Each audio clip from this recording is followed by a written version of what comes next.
गुरु नानक देव जी की 554वीं जयंती पर मुख्यमंत्री ने तख्त श्री हरिमंदिर जी साहिब में टेका मत्था।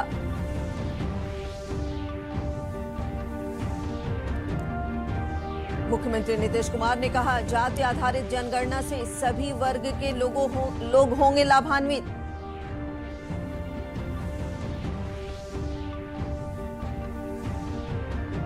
बक्सर में अंतर्राष्ट्रीय धर्म संसद का हो रहा है आयोजन। बक्सर को वैश्विक स्तर पर पहचान दिलाने का हो रहा है प्रयास। और राज्य सरकार ने 45 लाख मीट्रिक टन धान अधिप्राप्ति का लक्ष्य किया निर्धारित।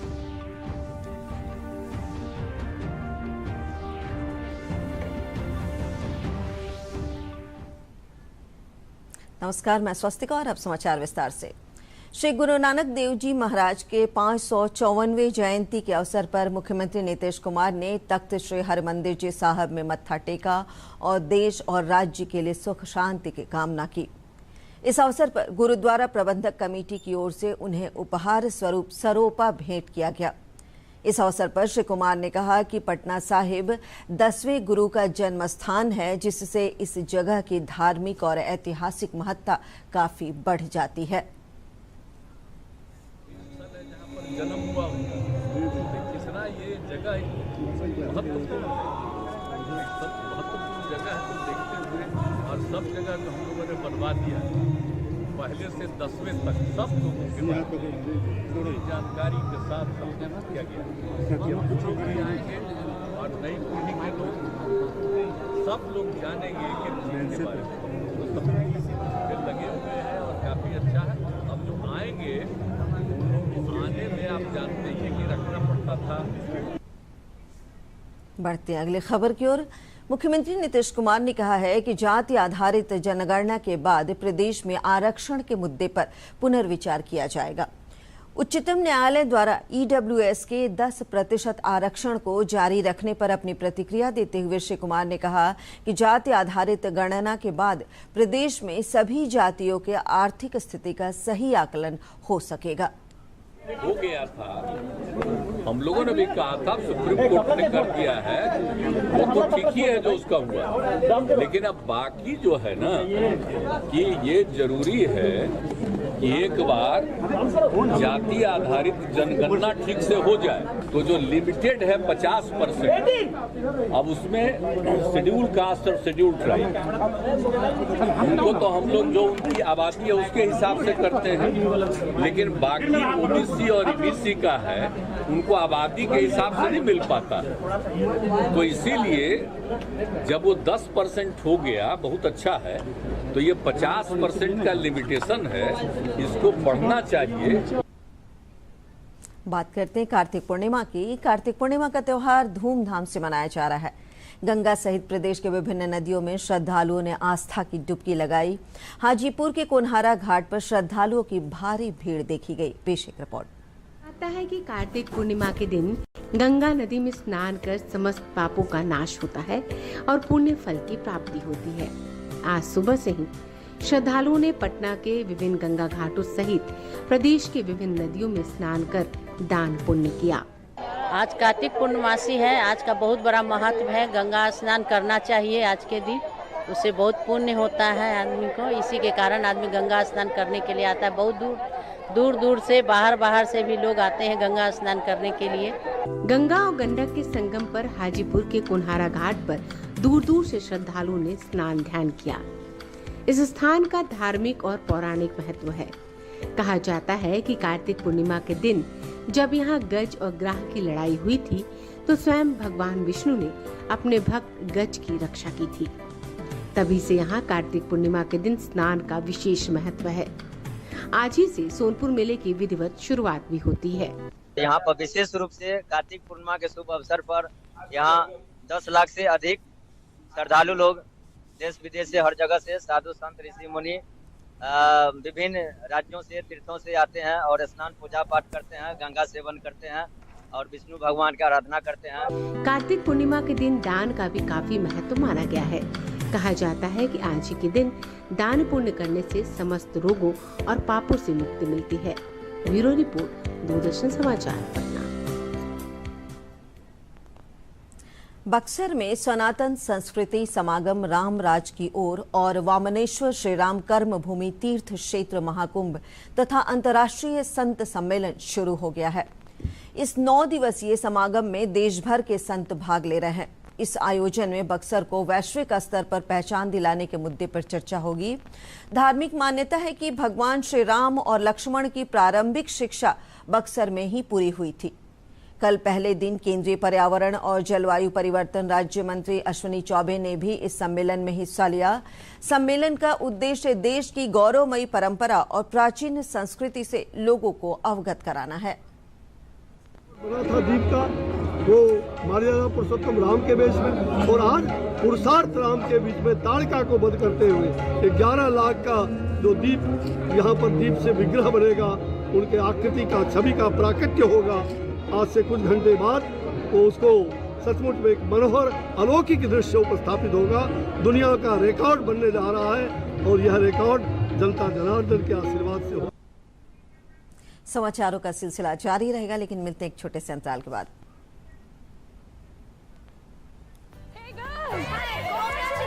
आज तो पार्टी चाहिए। पहले चैंपियन के साथ सेल्फी लेंगे। आइडिया, यही करते हैं पार्टी। Pizza party. ये चल अपना कार्ड और पिन दे। मेरे कार्ड की डिटेल्स मैं खुद ही डालूंगी। आरबीआई कहता है अपना पिन, ओटीपी, सीवीवी या इंटरनेट बैंकिंग पासवर्ड किसी के साथ शेयर ना करें। ऑनलाइन बैंकिंग सिर्फ अपने कंप्यूटर, मोबाइल और सिक्योर नेटवर्क से करें। बाय गर्ल्स, कहाँ जा रही है? सुना नहीं, नो शेयरिंग। आरबीआई कहता है जानकार बनिए, सतर्क रहिए। समाचारों में आपका फिर से स्वागत है। खाद्य एवं उपभोक्ता संरक्षण मंत्री लेसी सिंह ने कहा कि सरकार ने 45 लाख मीट्रिक टन धान अधिप्राप्ति का लक्ष्य रखा है। इसे इस वित्तीय वर्ष में पूरा कर लिया जाएगा। उन्होंने कहा कि मुख्यमंत्री किसानों को अधिक से अधिक लाभ दिलाने की दिशा में काम कर रहे हैं और इसी के तहत धान अधिप्राप्ति की राशि सीधे किसानों के बैंक खातों में भेजी जा रही है। मूल्य रखा गया है वो सामान्य धान का 2040 है और ग्रेड ए का 2060 रुपया। यही 2 कैटेगरी के लिए निर्धारित है। गया जिले में पहला बायोगैस प्लांट बोधगया के बतसपुर में शुरू होगा। इसके लिए पहले फेज की कार्य योजना तैयार कर उसका क्रियान्वयन आरंभ कर दिया गया है। पेश एक रिपोर्ट। कचरे से बायोगैस बनाकर लोगों के घरों तक आपूर्ति करने की दिशा में बोधगया के बतसपुर में कार्य आरंभ किया जा चुका है। टेकारी के पूर्व विधायक अभय कुशवाहा ने बताया कि गोवर्धन परियोजना के रोल मॉडल के तौर पर इसे विकसित किया जा रहा है। पहले फेज में पंचायत के बतसपुर गांव में 50 घरों को पाइपलाइन के माध्यम से बायोगैस पहुंचाया जाएगा, जबकि दूसरे फेज में 5000 घरों तक बायोगैस पहुंचाने का लक्ष्य है। ये जो प्लांट यहाँ पर आज बतसपुर में जो बनेगी, ये अभी 50 घरों से स्टार्ट होगी और इस प्लांट की कैपेसिटी रहेगी तकरीबन 5000 घरों को यहाँ से गैस उपलब्ध कराई जा सकेगी। ये बहुत ही बड़ी उपलब्धि है। बोधगया के बसाड़ी पंचायत के उप मुखिया मनोरंजन प्रसाद समदर्शी ने बताया, परियोजना के लिए 50 लाख रुपए का आवंटन प्राप्त हो चुका है। प्लांट लगाने के लिए आवश्यक संसाधन यहाँ उपलब्ध हैं।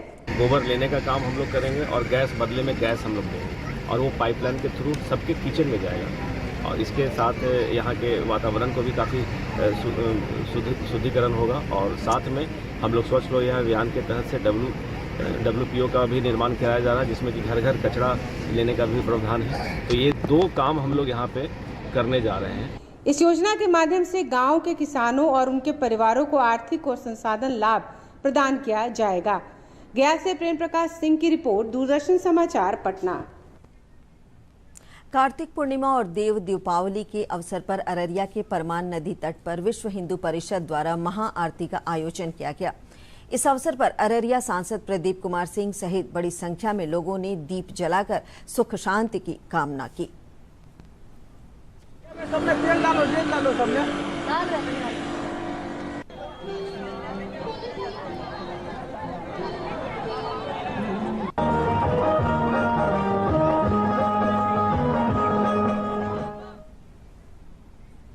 सामा चकेवा मिथिला का प्रसिद्ध लोक पर्व है। ये पर्व प्रकृति प्रेम, पर्यावरण संरक्षण, पक्षियों के प्रति प्रेम व भाई बहन के परस्पर स्नेह संबंधों का प्रतीक है। मिथिला का ये सामा त्योहार बड़ा ही रमणीक होता है। पेश एक रिपोर्ट। भाइयों को धान की नई फसल का चूरा और दही खिलाकर सामा चकेबा की मूर्तियों को नदी तालाबों में विसर्जित करती है।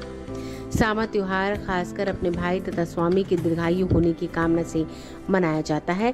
इस अवसर पर मिथिला की प्राय प्रत्येक नारी अदम्य उत्साह के साथ महिला तथा पुरुष प्रभेद की मिट्टी की मूर्तियां अपने हाथों से तैयार करती है, जो सामा चकेबा के नाम से जाना जाता है, और बाद में उन्हीं मूर्तियों को नदी तालाबों में विसर्जित करती हैं।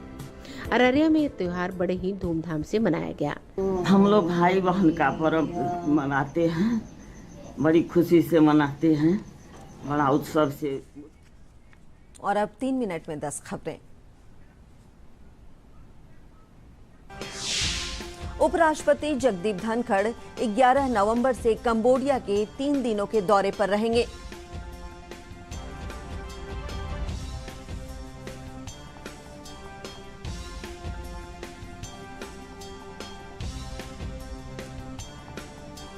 प्रधानमंत्री नरेंद्र मोदी ने कार्तिक पूर्णिमा और देव दीपावली के अवसर पर लोगों को बधाई और शुभकामनाएं दी।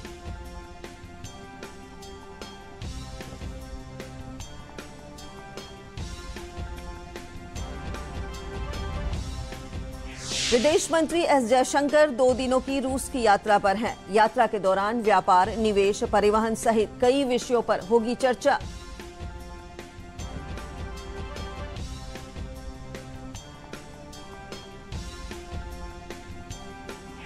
वित्त मंत्रालय ने 14 राज्यों को राजस्व क्षतिपूर्ति के रूप में 7,000 करोड़ रुपए से अधिक का अनुदान जारी किया।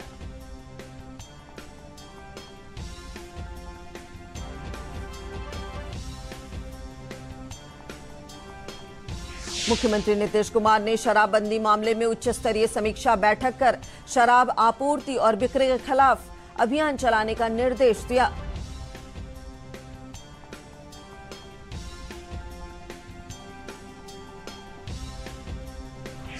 लखीसराय पुलिस ने गुप्त सूचना के आधार पर 2 नक्सली दंपत्ति को किया गिरफ्तार।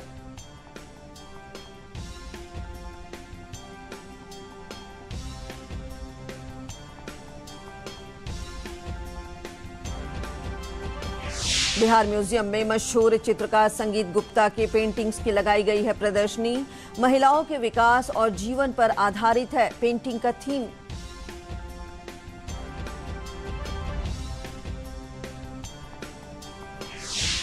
सहरसा जिले में राष्ट्रीय कृमि मुक्ति दिवस के अवसर पर रूपवती कन्या मध्य विद्यालय में बच्चों को खिलाई गई एल्बेंडाजोल की दवाएं।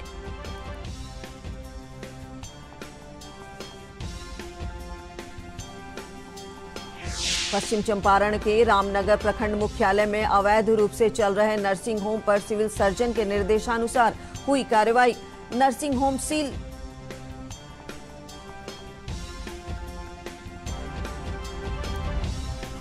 T20 क्रिकेट विश्व कप के सेमीफाइनल के पहले भारतीय कप्तान नेट अभ्यास के दौरान हुए चोटिल।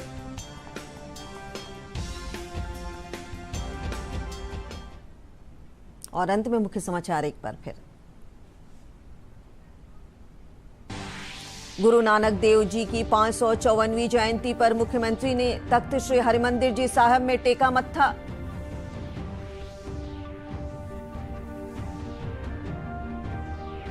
मुख्यमंत्री नीतीश कुमार ने कहा, जाति आधारित जनगणना से सभी वर्ग के लोग होंगे लाभान्वित।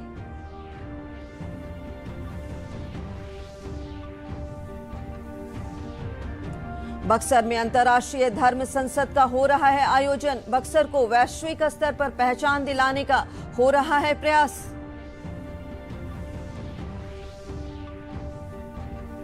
और राज्य सरकार ने 45 लाख मीट्रिक टन धान अधिप्राप्ति का लक्ष्य किया निर्धारित।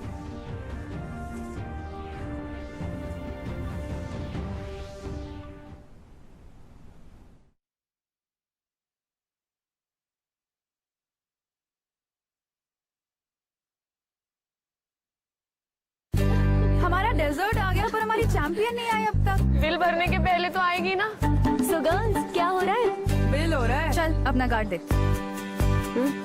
पिन दे। 8 RBI कहता है अपना पिन, OTP, CVV या इंटरनेट बैंकिंग पासवर्ड किसी को ना दे। ऑनलाइन बैंकिंग सिर्फ अपने ही कंप्यूटर, मोबाइल और सिक्योर नेटवर्क से करें। हाँ, ये खाने की चैंपियनशिप थी क्या? RBI